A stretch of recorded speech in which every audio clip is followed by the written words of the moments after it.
Hi guys, so for today's video, I will show you how to create a 2x2 picture using Photoshop.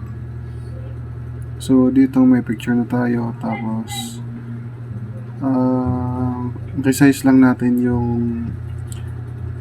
yung ratio niya. So i-crop natin, lagyan natin ng 2x2 inches by 300 pixels.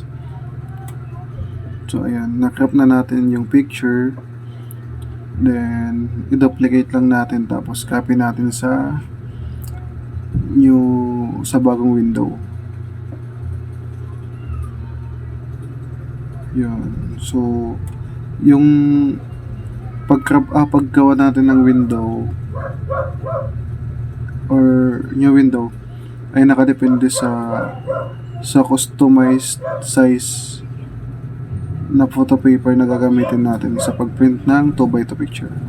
Bali, ang gamit ko dito ay legal size, tapos hinati ko sa 4. Then yung printer ko naman dito ay L121, Epson L121 printer. So ayan, linagyan ko na siya ng border para sa pagkat natin. Duplicate lang natin, tapos kaya sakto yung 4 pieces dito. Kung 4R size picture yung photo paper yung gagamitin nyo, hindi sakto yung yung 4 na 2x2. So legal size yung ginamit ko. So bali, hinati ko sa 4 yung legal size. Bali 1/4 ng legal size or long photo paper. So ayun, ready na for printing. Yun lang guys. So guys, na-print na natin yung picture na ating ginawa na 2x2 picture.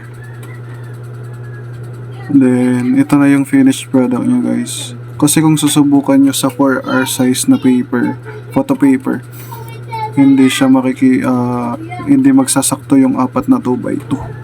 Wala ng borderline. Ito na siya guys.